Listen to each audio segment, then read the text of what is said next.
right now, without any effort, without any instruction, without even thinking about it. Your eyes are doing something extraordinary. They are not merely detecting light, they are turning light into meaning. The face of someone you love, the color of the sky 10 minutes before a storm, the words on a page that once changed how you saw the world. All of it, every visual experience you have ever had, arrives through two small openings in your skull. Translated by a biology so ancient it reaches back beyond forests, beyond dinosaurs, beyond even the first animals that ever opened an eye. You were born knowing how to see, but for most of life's history on this planet, nothing could. No eyes, no images, no color, no creature looking at the world and recognizing what it was seeing. Just life, small, soft, drifting life, moving through ancient oceans beneath a sun it could not yet perceive. A planet flooded with light. And for billions of years, nothing alive could look up and know it was there. Think about that. Then one cell changed everything. Not by growing an eye, not by any grand design, but by accident. The way almost everything important in biology begins. A few molecules on the surface of one ancient cell happen to react when light touched them, not seeing, not sensing in any meaningful way, just a faint chemical tremor. A whisper so quiet the universe barely registered it. Something changed. That is all it was. A small chemical accident in a forgotten ocean. Quiet, incomplete, almost nothing. And yet, it was enough. Because in a world where everything else was blind, even that whisper was power. A cell that could react to light could sense the difference between day and night, could drift toward brighter water where food was easier to find, could feel the shadow of something larger passing overhead, and move before it was too late. Not vision, not even close, but information. And in the ancient ocean, information was the difference between surviving and disappearing. The cells that responded to light lived a little longer, adapted a little better, left behind a few more copies of themselves. And the one that could not, slowly, quietly, without drama, feel behind. Stop here for a moment. Because this is how every extraordinary thing in biology begins. Not with intention, not with a blueprint, with one small accident that happened to be useful, on one ordinary day, in one unremarkable corner of an ancient ocean. The first light-sensitive molecule was not trying to become an eye. It was just a chemical reaction that helped one cell survive one more day. But survival accumulates. Useful changes do not stay alone. They stack, they combine. They get tested by the world, again and again and again.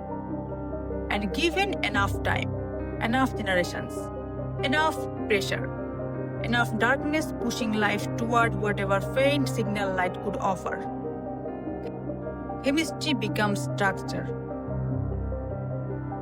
Over millions of years, those scattered light-sensitive molecules began clustering together, forming a patch on the surface of a cell.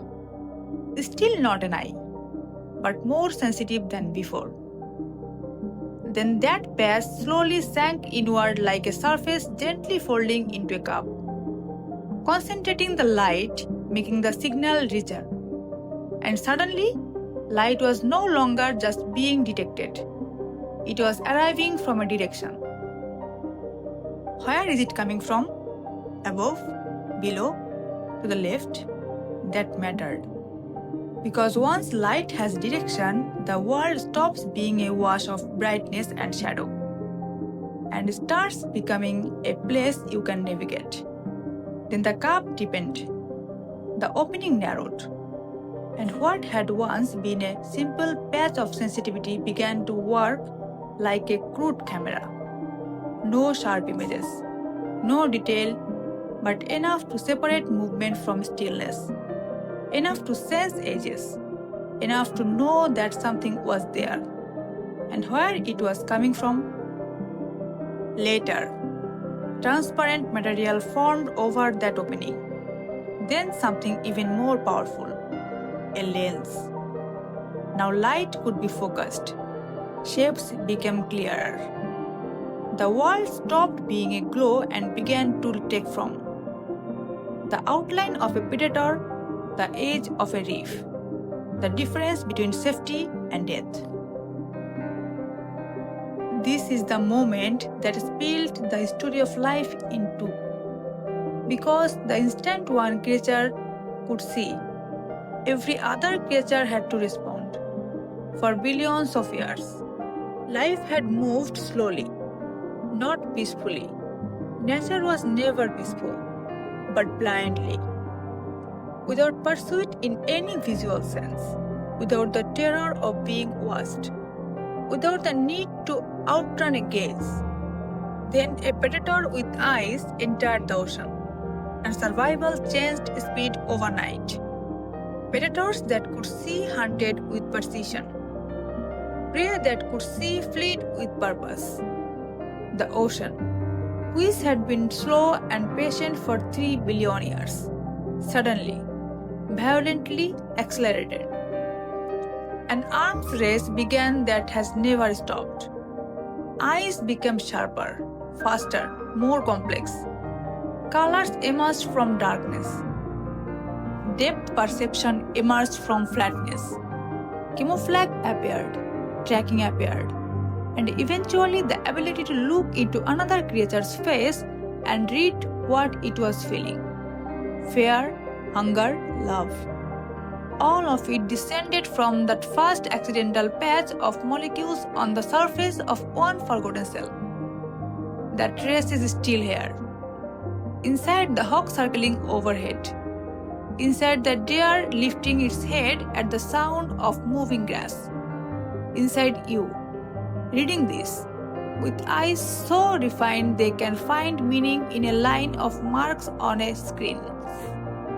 And here is what I want you to carry with you. The eye did not appear because life wanted beauty. It did not appear because nature was reaching for wonder. It appeared because one cell had a slightly unusual chemistry. And that chemistry happened to catch the light. Everything you have ever seen, every face you have ever loved, every sky that ever stopped you mid-step, every storm, every fire, every pace that ever changed how you think. All of it traces back to those first quiet encounters between light and living chemistry. Your eyes are not a miracle of design. They are 500 million years of useful accidents, kept, refined, and built upon, each one making the next possible, until the light that fell on one forgotten cell became the world you are looking at right now. You are seeing this because something ancient and blind stumbled toward the light and never stopped. Charles Darwin once confessed that the complexity of the eye unsettled him.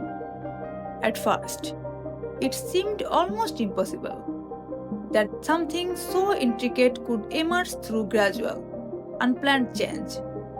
But when he followed the path, step by step, layer by layer, accident by accident, the mystery changed shape. Perfection was never the point. Survival was the point. And survival, given enough time and enough darkness to push against, can build something that feels to us exactly like a miracle. If that idea stays with you, subscribe to the Discovery Muse and explore the full Origins of Life playlist.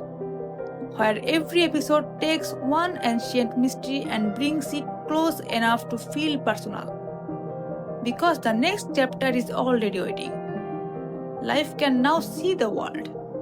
It can track it, navigate it, hunt within it. But seeing is not the end of the story. The next question is deeper, stranger, more intimate. How did life learn not just to see the world, but to feel it? We will find out together.